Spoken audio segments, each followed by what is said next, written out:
श्रीवर्धमानवरहन्तम्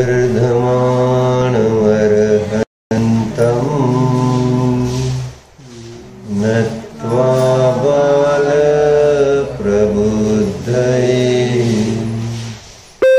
विरच्यते मितस्पष्ट संदर्भन्यायदीपिकाम्.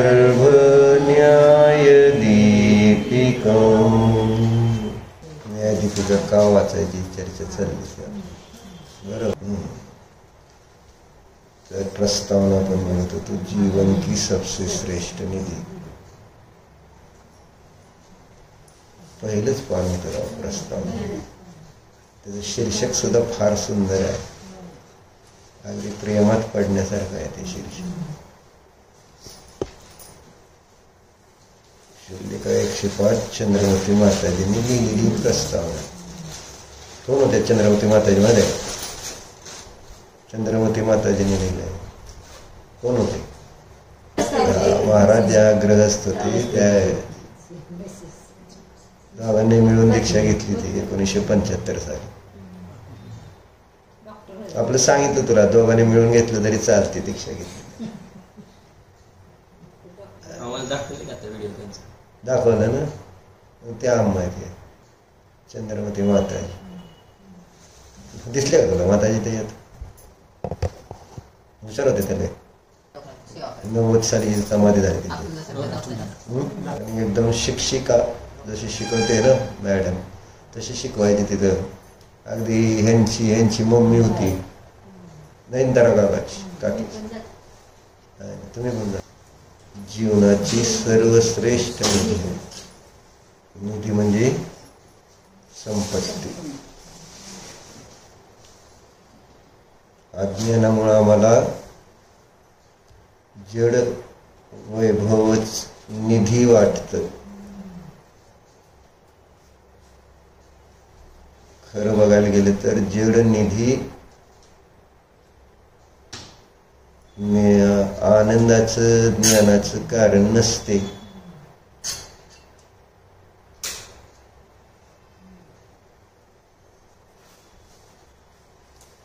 खरी संपत्ती जीवाची आहे कोणती? ज्ञान. सम्यक ज्ञानरूपी लक्ष्मी हीच जीवाची खरी संपत्ती आहे आणि तीच सर्वात श्रेष्ठ आहे.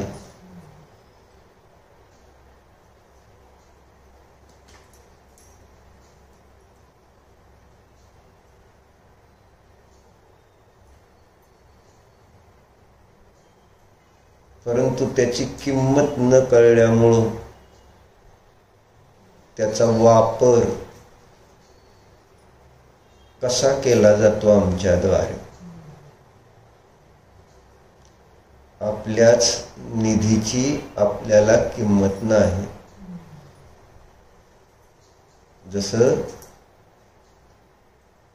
घरातल्या व्यक्तीची आपल्याला किंमत नसते, त्याचे गुण आपल्याला कळत नसतात, कारण रोज परिचय असतो आणि त्यामुळं त्या गुणांची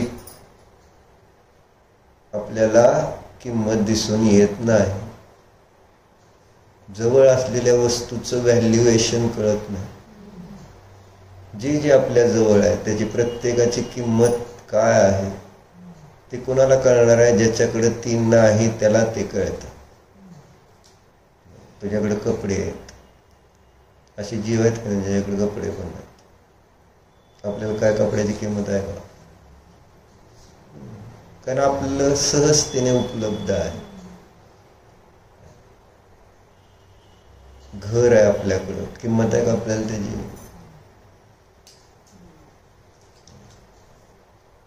म्हणजे आता रोजच आपण तिथं राहतो, त्याच्यामुळे त्याचं असं फार काय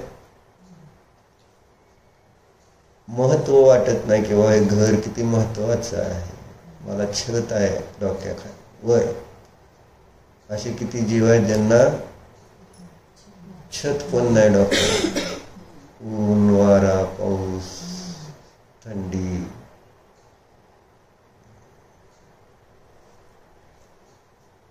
म्हणजे प्रत्येक गोष्टीवर जरी विचार केला तर आपल्याला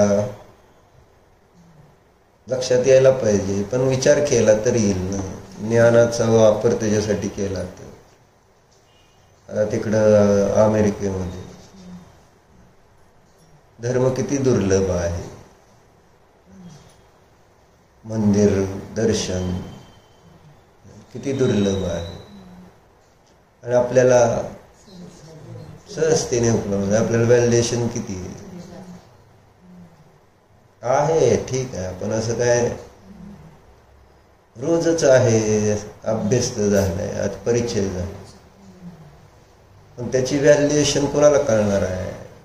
ज्याला ते मिळत नाही.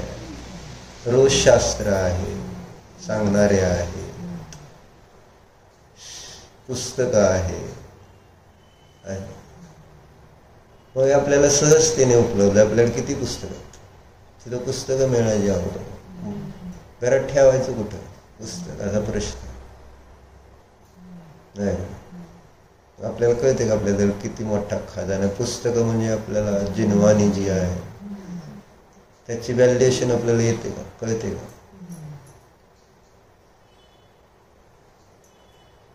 आपल्याला कशाची किंमत, फक्त एकच किंमत कळते, सोनं आणि धन. आणि अजून काय, कशाची किंमत कळते? मिलन, कशाची किंमत आहे तुला? सगळ्या जड वस्तूची मला किंमत आहे, पण चेतन वस्तू त्याच्यासमोर किती किती गौण झाली, त्याची किंमत किती राहिली आपल्याला, किती ठेवली आपण. जवळ आहे किती आपल्याला मंदिर, तिथं लांब लांब जावं लागतंय. सगळ्या गोष्टी आता म्हटलं ना आहेत तोपर्यंत नाही कळत. आपले पप्पा मम्मी आहेत तोपर्यंत आपल्याला त्याचं व्हॅल्युएशन किती असतं. भाऊ, नातेवाईक, साधर्मी, किती किंमत. तिथं साधर्मी भेटायचं आवड कोण, जे ते आपल्या आपल्या घरात आपापल्या कामामध्ये व्यग्र. कोण भेटतात का अशी? कामाला गेलेली लोक आहेत ते तिथं, त्यामुळे त्यांना कामाशिवाय दुसरं काय वेळ नाही. माणसं बोलायलाच नाहीत तर 4 शब्द धर्माचे बोलायचे म्हटलं तरी बोलायला संधी नाही.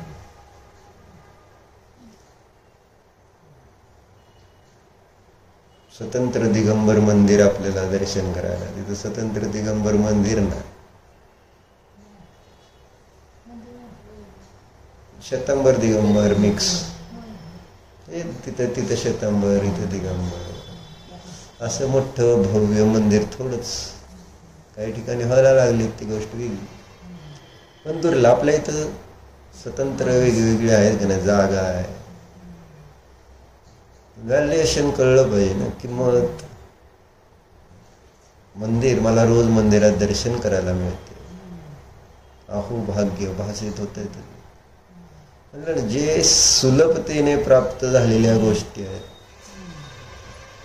त्याची, आपल्याला शरीर किती चांगलं मिळालंय, निरोगी, त्याची तर कुठं आपल्याला किंमत असते. रोगी जीवांना बघितल्यावर किंवा त्यांनी जेव्हा बघते त्यांना वाटत असेल ना, जोपर्यंत म्हटलं त्या गोष्टींचा आपल्याला विरह किंवा त्याची प्राप्ती दुर्लभ, तोपर्यंत त्याची किंमत कळत नाही. श्रीमंतांना धनाची किंमत किती, गरिबांना त्याचं व्हॅल्युएशन कळतं. व्हॅल्युएशन कशासाठी चर्चा करतो मी, कशासाठी करतो चर्चा ध्रुव?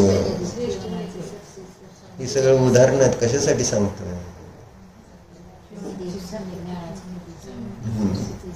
करेक्ट. कुठे लक्षात राहते का त्याच्यात? ज्ञान निधीची व्हॅल्यू आहे का आपल्याला? ज्ञान हीच निधी आहे, संपत्ती आहे आणि तीच सर्वश्रेष्ठ आहे.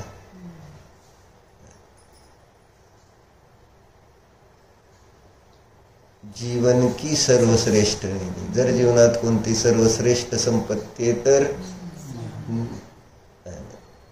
सम्यक ज्ञान रूपी लक्ष्मी ती त्या ठिकाणी सर्वश्रेष्ठ म्हणतात आम्हा. असं आम्हाला का वाटलं? त्यांनी न्यायदीपिका वाचली असेल, अध्यात्म न्यायदीपिका त्याच्यावरची टीका वाचली आणि मग त्यात त्यांना भावासन झालं असेल की याच्यात नेमकं काय आहे, आणि त्यामुळं या शब्दांचा वापर केला त्यांनी या न्यायदीपिकेसाठी. जीवन की सबसे श्रेष्ठ निधी. पण आपण ह्याच्यातलं रहस्य समजलं नाही तर आपल्याला तरी काय व्हॅल्युएशन आहे? पुस्तक आहेत की घरात, पण पुस्तकं आहेत म्हणून आपल्याला ते भारी वाटतंय का? माझ्याकडे न्यायदीपिका आहे, अध्यात्म न्यायदीपिका आहे, काय भारी वाटते का आपल्याला? त्यांना बघायला मिळत नाही असं. आणि मग ह्याच्यात काय आहे हे केव्हा कळणार? तेच तर आचार्य परत परत सांगतात ना. दुर्लभता, दुर्लभतेची भावना बाजरा, चिंतन करा. निगोदातून बाहेर पडणं किती अवघड आहे. निगोदातून एकेंद्रिय होणं अवघड. निगोद एकेंद्रिय जरी असले तरी स्थावर कायिक होणं अवघड आहे. स्थावर, निगोद आणि स्थावर. निगोदी म्हणजे एक श्वासामध्ये 8 वेळा जन्म. स्थावर काही जीवांना आयु तर आहे थोडंफार है ना. अग्नीला, वायूला, पृथ्वीला, जलाला, वनस्पतीला आयु आहे. समजतंय तर ह्या हे वस्तू आहेत. त्यातल्या तर 4 स्थावराला तर कुठं व्हॅल्यू आहे? 5व्या स्थावराची पण किंमत किती? म्हणजे वनस्पती काय?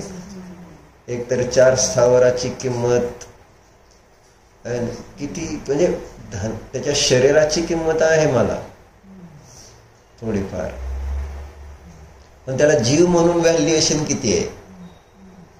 पृथ्वी कायिकला जीव म्हणून व्हॅल्युएशन किती? ते सोनं घालून माझ्या कानात हातात आहे तर त्याची व्हॅल्युएशन ते म्हटलं ना.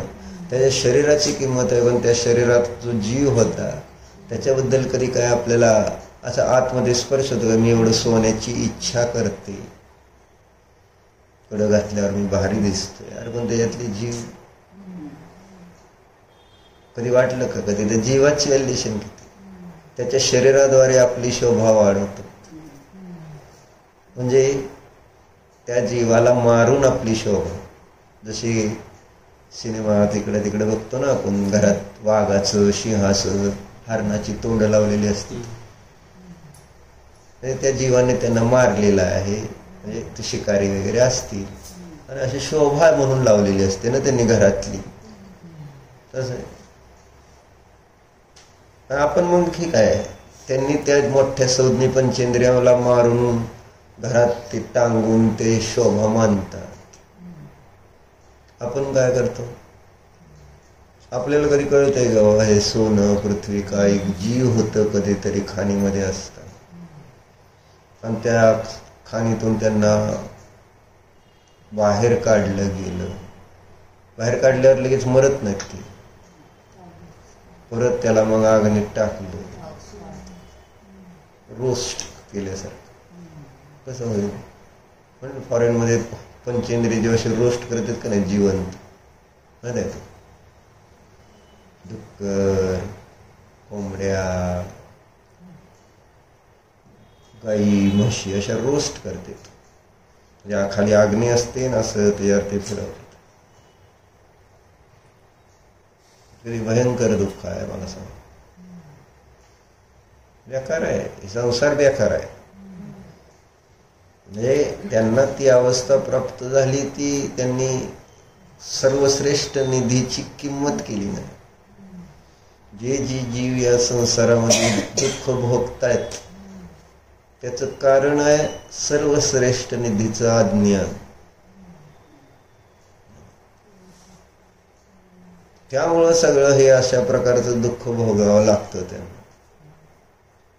खरं तर आपली चर्चा आहे दुर्लभतेची.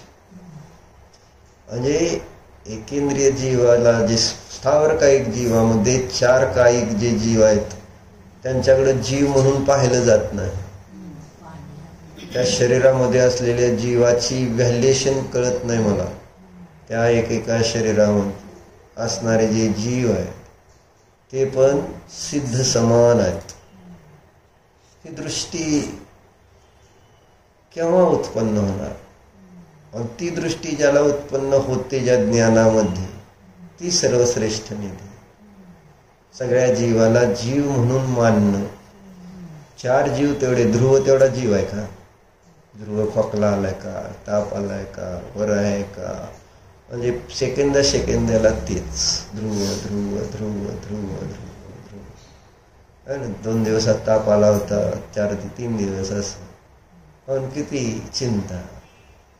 लय ताप आला तर त्यांनी जायचं नाही ना, मग राहायचं तुझ्याबरोबर. बरोबर आहे. तुझा ताप तर वाटून घेऊ शकले का? ताप तुला आला त्याचं दुःख तर वाटून घेता आलं का त्यांना? काळजी केली त्यांनी, प्रत्येकाने काळजी घेतली, वाटून पण घेता आलं नाही. त्यामुळे त्यांनी काळजी करून ते दुःखी झाले. तू फोनवर बोलतोय, जरा खोकला, तू म्हटलं बरं आहे का? हा बरं आहे. आणि खोकला काय म्हटले? तेव्हा खोकतोय की. मग कुठं बरं आहे तुला अजून? आणि इतकं चिंतन. पण एक संयोगात आलेला जीव, त्याचं शरीर म्हणजे जीव आहे. जीव तो नाही, व्हॅल्यू. शरीराला जीव मानलेला तो. आणि म्हणून, आणि तो माझ्या संयोगात म्हणजे माझं कार्य आहे ते. मी करता आणि ते माझं कार्य आहे, असं तो संबंध जोडलाय. आणि त्यामुळे एका जीवाची काळजी म्हणून वर्णीजी पुन्हा पुन्हा सांगतो काय. किंवा तुम्ही 4 जीवालाच आपलं का मानता? आणि ज्याचं 4 जीवामध्येच आपलेपण आहे तो मिथ्या दृष्टी. का?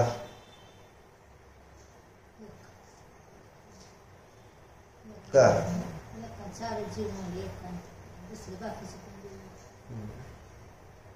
त्याला जीवच कळला नाही ना, असा त्याचा अर्थ. जसं अन्यमतवादी लोकांमध्ये माणसंच फक्त जीव आहे, तिर्यंच्यांना जीव मानला नाही, असं होतं. म्हणजे एक्झॅक्ट काय आहे हे समजायला आणि समजून घ्यायला तयार सगळं असं. जीवाचं स्वरूपच समजत नाही वास्तविक काय. सगळ्या संसारी जीवाला इंद्रिय ज्ञानाने असमान जातीय द्रव्य पर्याय आणि त्याला जीव म्हणून ओळखलं जाते. आणि मग आपल्या स्वार्थ आहे प्रत्येकाचा. आपल्या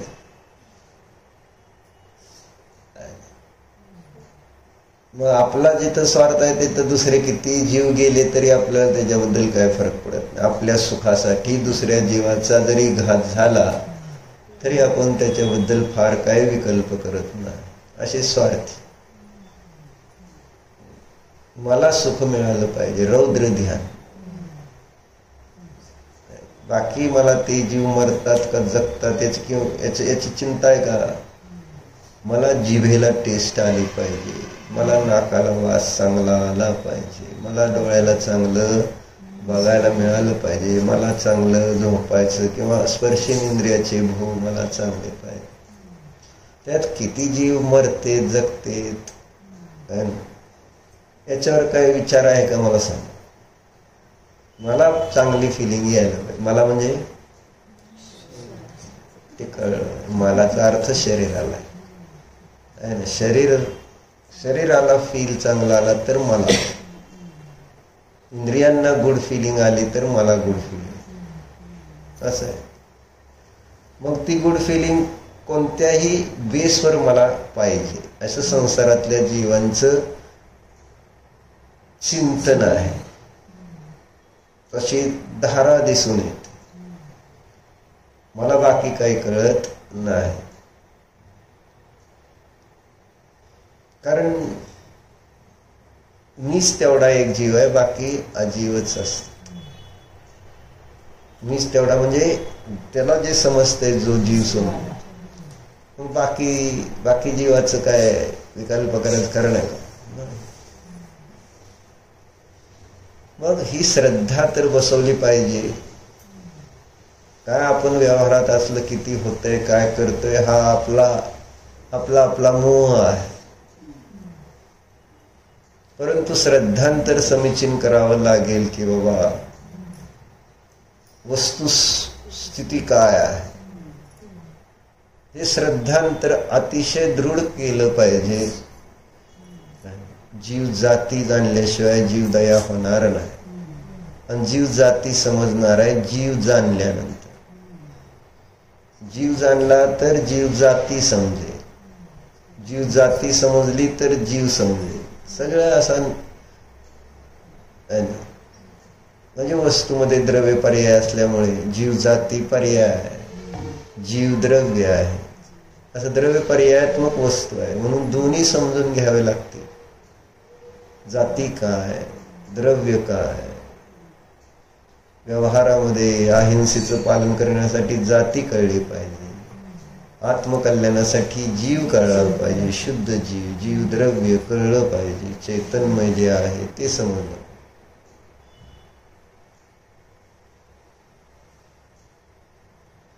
कठीण आहे. या जीवाचा काळ कशामध्ये चाललाय म्हटलं ना. निधी नाही समजली तर आर्त रौद्र ध्यानामध्ये सगळा वेळ चालला. सकाळी ज्ञानारणमध्ये ते आर्त ध्यानाचं स्पष्टीकरण वाचत होत. पीडा चिंतन आणि निदान वर्णिजींनी छान दिलेलं त्याचं. शुभचंद्र आचार्यांनी श्लोक दिलेत. आर्त ध्यान कसा करतो हा 4 प्रकारचे ना.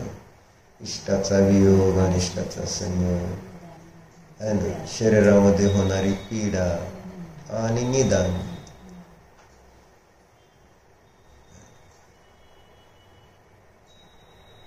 तर वाचण्यासारखं आहे. जे वाचलंय ते वाचायला पाहिजे खरंच.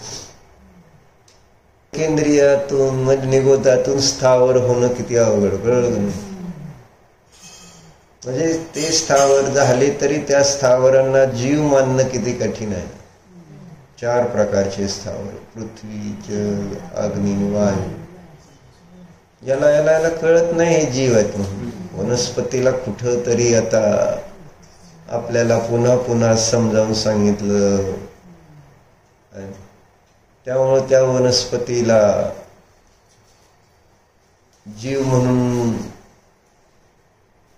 बघण्याचा प्रयत्न केला जातो. किंवा पृथ्वी, जल, अग्नी, वायू व्हॅल्युएशन तर त्यांना जीव म्हणून आपण त्याची किंमत करतच नाही. जीव म्हणून आपल्याला तहान लागली तर पाणी प्यायचंय, पण ते जीव किती मरते हे काय बघायचं कारण काय नाही. कुठं आपण आपल्याला आंघोळ करायची तर ते गरम आहे, गार आहे, गाळलेलं आहे, नाही गाळलेलं आहे याच्यावर थोडस चिंता. आपल्याला पाहिजे तसं मिळालं पाहिजे इथपर्यंत आपलं चिंतन आहे. महाव्रत किती श्रेष्ठ आहे. त्याच्यामुळं किती आश्रव थांबतो, संसार किती थांबतो त्या महाव्रतामुळे.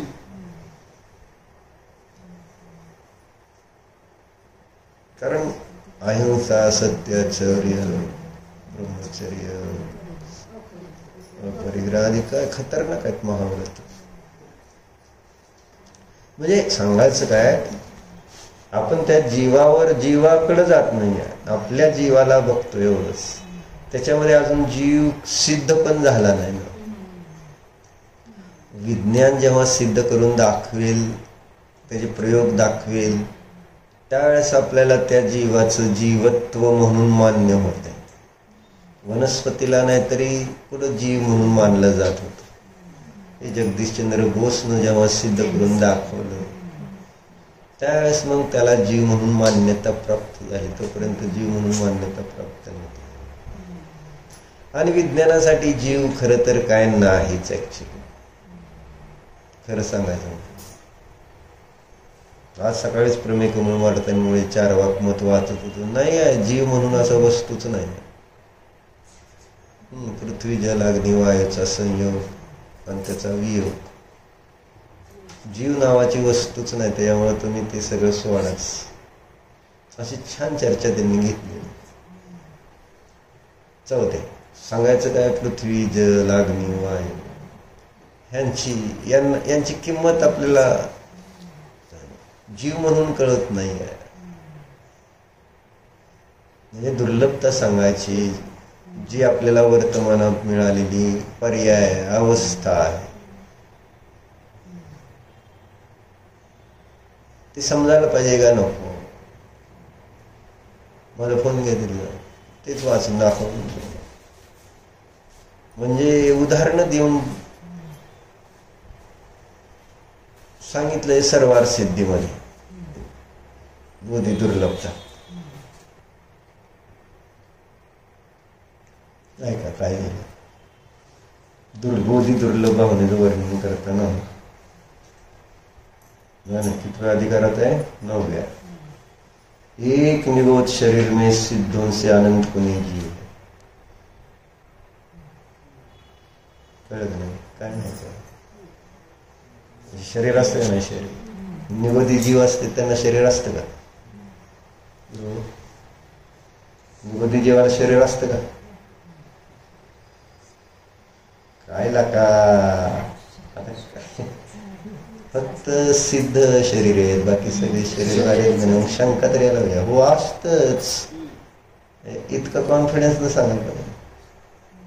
निगोदीची शोक आहे का नाही असं जर विचार करत असशील. आता निगोदी सांगतोय आपण त्या जीव जन्म मरण करते. जन्म मरण शरीराशिवाय होते का? आणि मग विचार करायसारखं आहे का? दिसत नाही ना डोळ्यानं. त्यामुळे आपल्याला वाटते जे डोळ्याने दिसत नाही ते शरीर रहित. काही कल्पना आहेत माझ्या. म्हटलं ना ही श्रेष्ठ निधी नाही समजली तर असं होतं. फार कोत ज्ञान म्हणत त्याला, कोत म्हणजे घाणेरडं ज्ञान आहे. त्याच तर फळ भोगतो आपण त्या खोट्या ज्ञानाचं. एक निगोद शरीर में सिद्धों से अनंत गुणे जीव है. आता कळत नाही काय झालं. एका निगोद शरीरामध्ये किती जीव असते. अरे साधं उदाहरण आपण बघतो का नाही, कांद्याच्या बटाट्याच्या एका नुसतं असं ते सुई टोचून बाहेर काढलं तर त्याच्या टोकावर त्याचं शरीर आलं ना. त्या शरीरात किती जीव असते, अनंत जीव असते असं सांगतात. म्हणून आपण खात नाही ना कांदा बटाटा आहे ते. असं इथं सांगतायत की निगोद शरीर जे दिसत नाही आपल्या डोळ्याला त्या जीवांना पण शरीर आहे. आणि त्या शरीराच्या आश्रयाने किती जीव राहत आहेत तर सिद्धांच्या पेक्षा अनंत. जे भूतकाळात जेवढे सिद्ध झाले आहे ना, वर्तमानात होत आहेत आणि भविष्यात होणार आहेत अशी सिद्ध राशी अनंत आहे. आणि त्याच्याहून अनंतपट जी एका निगोद शरीरामध्ये जीव असतो. निगोदी जीवाचं ते शरीर आहे. त्याच्यात राहणारा जीव तो निगोदी, त्याच्या शरीराच्या आश्रयाला राहणारे अनंत. किती अनंत तर सिद्धापेक्षा इतकी जीव राशी आहे असं सांगायचं. जीव किती आहेत आधी कळलं पाहिजे नको या संसारात. त्याच्याशिवाय आपल्याला त्याची दुर्लभता समजून, वर्तमान पर्यायाची दुर्लभता समजून त्याची व्हॅल्युएशन येणार नाही. किंमत कळल्यावरच आपण मग त्याचा वापर व्यवस्थित करणार आहे. आणि जर किंमत नाही कळली तर त्याचा वापर कसा होईल.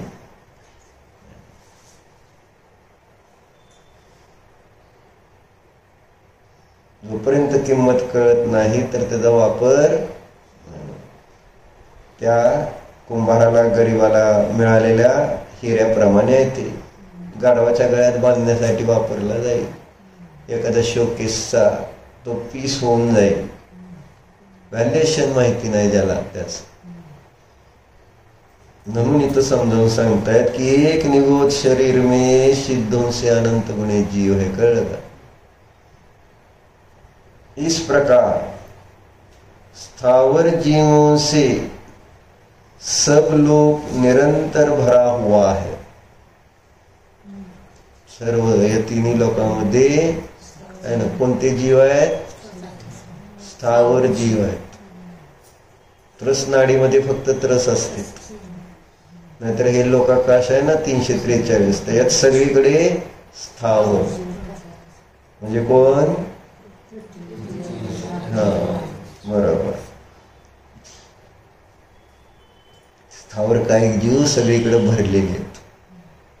अतः इस लोक में त्रस पर्याय का प्राप्त होना इतना दुर्लभ है जितना कि वालुका के समुद्र में पड़ी हुई वज्र कनिका का प्राप्त होना दुर्लभ होता है. पहिला उदाहरण है. त्रस पर्याय प्राप्त होणं किती दुर्लभ दिलं त्यांनी. स्थावरातून त्रस होणं किती दुर्लभ आहे. रत्नाची कणिका आहे. कणिका रत्न कणिका कळते का? एकदम छोटा हिरा, छोटासा अंगठी तुमच्या ह्याच्यात आहे बघ पप्पाच्या कड्यामध्ये, तर तुझ्या पण आहे. हरवलं का? बँकेत जिजायला लागला असेल.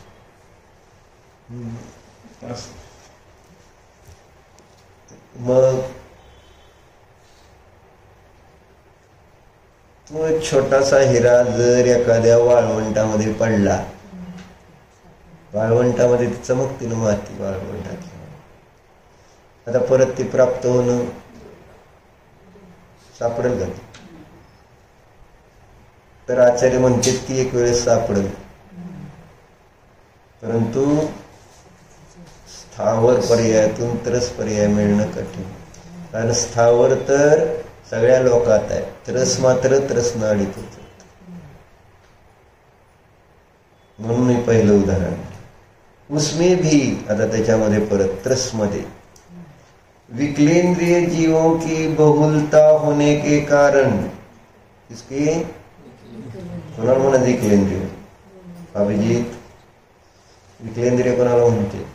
थांबा जरा, तुला तर काय कळते? हा अभिजित विकलेंद्रिय कोणाला म्हणते? इंद्रियापासून.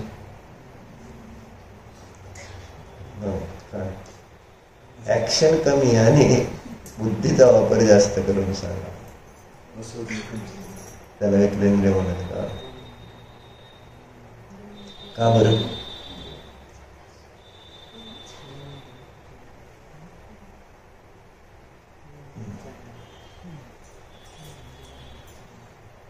विकलेंद्रिय विकलांग कळतं का नाही? विकलांग म्हणजे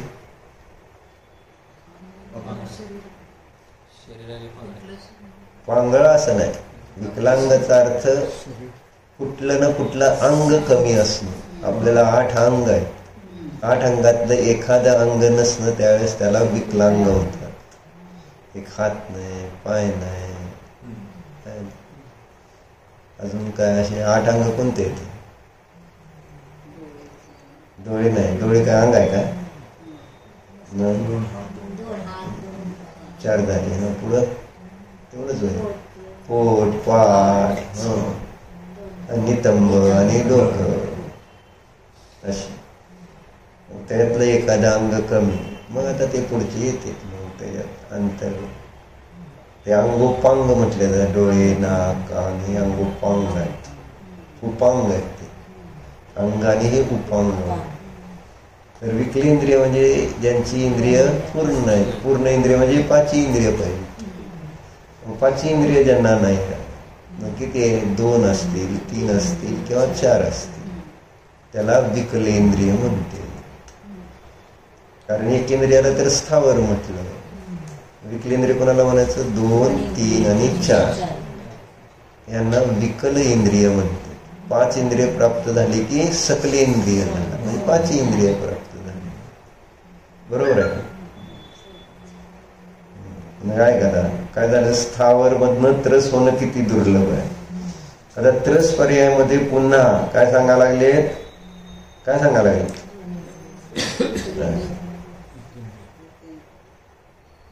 विकलेंद्रिय म्हणजे 2 इंद्रिय, 3 इंद्रिय, चतुर्ंद्रिय पर्याय किती दुर्लभ आहे ते सांगा लागले. बघ, त्याच्यासाठी उदाहरण दिलंय. उसमें भी विकलेंद्रिय जीवों की बहुलता होने के कारण, काय परत अजून त्याच्यामध्ये स्थावरानंतर कोणाची जास्त आहे संख्या, विकलेंद्रिय. कशावरनं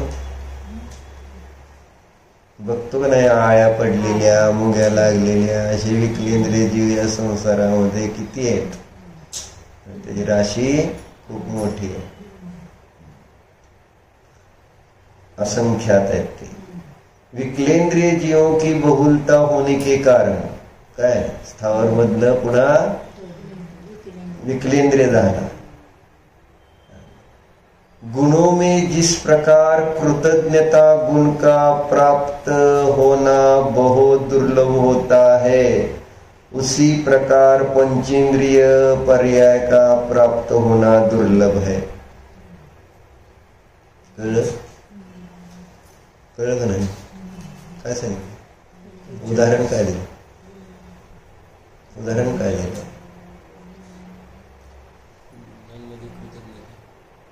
म्हणजे कृतज्ञता ही सगळ्यांमध्ये दिसून येत नाही.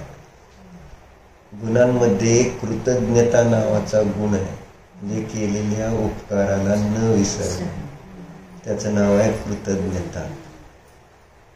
आणि ते कृतज्ञता सापडत नाही. आपल्याला वाटेल की मी कृतज्ञ आहे, पण चेक केलं ना, check mike check check check check चेक केलं का, कृतज्ञ आहे का कृतज्ञ आहे. दुर्लभ आहे म्हणते. विकलेंद्रियातून पंचेंद्रिय पर्याय प्राप्त होणं हे कृतज्ञता गुण जसा दुर्लभ आहे, त्याप्रमाणे पंचेंद्रिय विकलेंद्रिय पर्यायातून पुन्हा पंचेंद्रिय पर्याय प्राप्त होणं दुर्लभ आहे.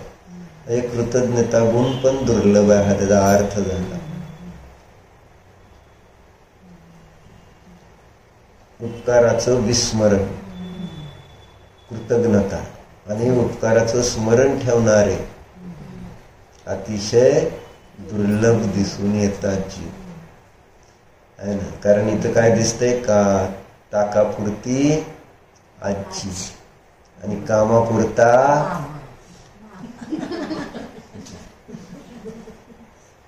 काय भाची, बरोबर आहे का.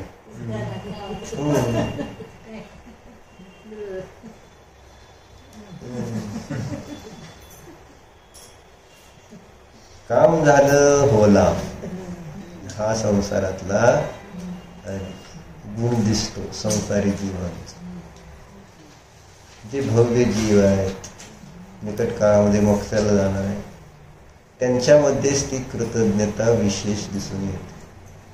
आणि असे जीव किती कमी आहेत.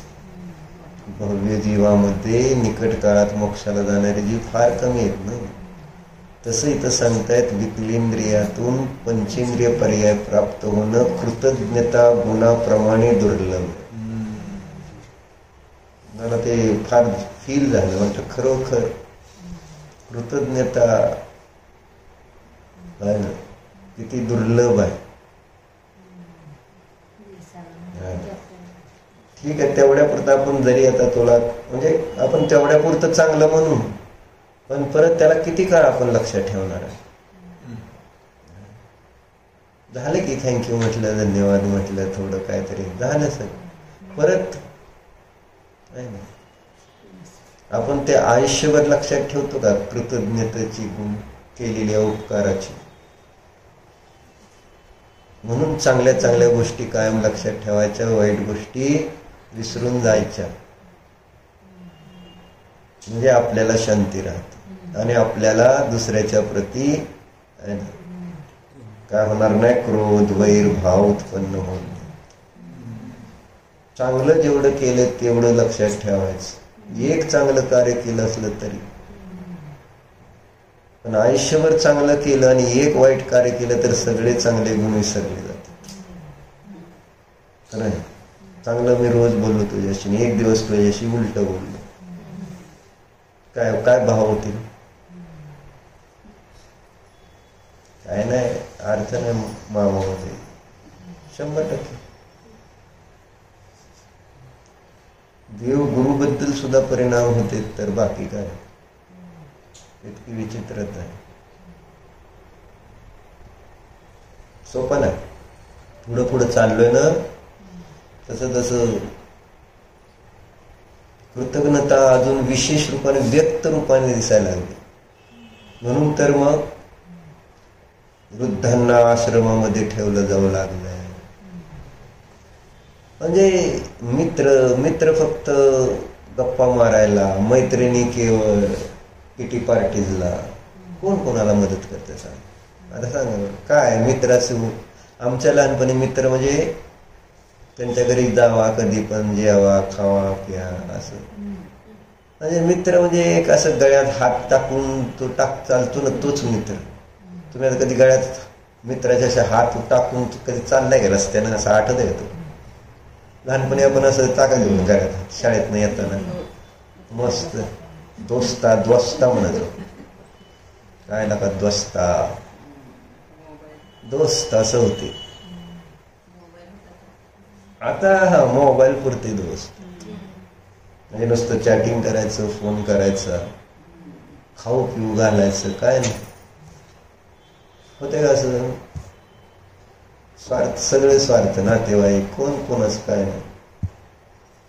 बायका कुणी कोणाला लांब बसू नाही तर काय अडचण असते, कुणी कोणाला मदत करा. आणि ते स्वाध्यायवाल्या, बाकीच्या लांबच्या नाही मी सांगत. कोण कोणाला विचारते? प्रत्येकाला असं.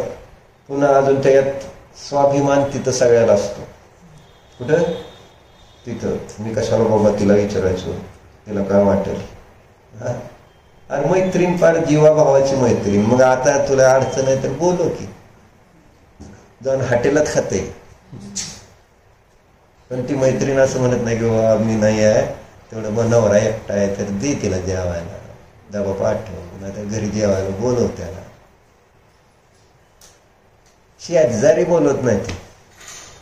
रोटल्या जर आपल्याकडे काय अडचण असेल तर शेजारी जाऊन रोटल्या करायच्या, पण तिथली लोक इथं नाही बोलवायची. बोलवतो का आपण? आपल्याला माहिती पण नाही, ती रोटल्या बाहेरनं करून आणतात, माहिती आहे का तुम्हाला? आजकाल आता आणि ते पण सगळ्याला अहम असं आहे, हे मी काय काम आहे का, मी कशाला तिला विचारायचं, मी आणती बाहेर, नाही तर हट्टीलाच खाईन, पण मी काय नाही नवऱ्याला कामाला लावेन, पण मी नाही बोलवणार कोणा. इतका अभिमान वाढलाय महिलांमध्ये. काय नुसते ह्या करायला गप्पा म्हणजे कशासाठी मैत्रिणी असतात? लग्न कार्य कुठं आधी जैनीने एवढ्या बोलवायला जायची गरज? सगळा घरीच स्वयंपाक, सगळ्या बायका बोलवणार, नातेवाईक मैत्रिणी सगळे म्हणून बुंदीचे लाडू कर, जिलबी कर, शेव कर, म्हणजे अशा पद्धतीने कार्यक्रम. मग त्याच्यामध्ये मस्त भजनं म्हणत, गाणी म्हणत, गप्पा मारत, किती छान असतं ते सगळं कार्यक्रम. पण ते आता आपल्याला दुर्लभ आहे, कारण आता ते ध्रुव मुक्ती सुंदरशी लग्न करणार आहे. त्याला अभिजितला नेहमी गुदगुल्या होते. लग्नाची चर्चा काढली ना, त्याला वाटते आता माझ्या पोराचं लग्न असं, लगेच असं त्याला असं त्याच्या चेहऱ्यावर बघा, किती चेहरा बघितला लाल झाला ते.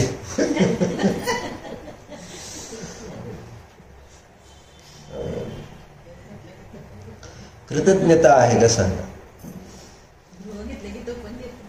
काय नाही की आपलं चाललंय, त्या ध्रुवचं अभिजित चाललंय काय? तुम्ही तर त्याच्या पुढे गेलाय. ध्रुव इथल्यानंतर वाट बघता का? ध्रुव घेईल, मग अभिजित घेईल, मग अजून कोण, मग माझं काय, मी आहे कपडे सांभाळायला. कृतज्ञता दुर्लभ झाली. म्हणजे विकलेंद्रिय जीवों की बहुलता होने के कारण गुणों में जिस प्रकार कृतज्ञता गुण का प्राप्त होना अतिशय दुर्लभ है, उसी प्रकार पंचेंद्रिय पर्याय का प्राप्त होना दुर्लभ है. अजून पुढचं नंतर वाचतो है. कशासाठी वाचतो हे? कशासाठी वाचलं हे? कशासाठी वाचलं हे ध्रुव? त्याच्यासाठी वाचलं मी. निधीची व्हॅल्युएशन दुर्लभतेमुळे कळतं, म्हणून दुर्लभता वाचते. म्हणजे अम्माने त्याचं जे शीर्षक दिलं ना, मला ते फार आवडते. जीवन की सबसे श्रेष्ठ निधी. आणि खरोखर मी याचा अभ्यास केला म्हणून मला माहिती की याला का ते नाव सार्थक आहे अगदी. म्हणजे जसं म्हणते ना, जे ज्या गुणाने संपन्न असते तसं त्याचं नाव असलं तर अजून भारी वाटतं है ना. म्हणजे यथा नाम तथा है ना. कार्य, जसं नाव आहे तसं कार्य दिसलं तर आपल्याला त्या नावाचा पण अभिमान आहे. जसं महावीर, तसं महावीरांनी महावीरासारखं कार्य केलं. वर्धमान, त्याचं कार्य केलं, मग त्याबद्दल ते एक भारी वाटतं. नाव मोठी आहे. ध्रुव नाव आहे, लागलाय पर्यायाच्या माग. कोणाच्या मागे लागलोय? नाव काय? कोणाच्या मागे लागायला पाहिजे? ध्रुवाच्या. एवढंच, त्या नावाच्याच मागायला. नावाचा वाच्य जर पकडला ना, संपलं, संसार संपला.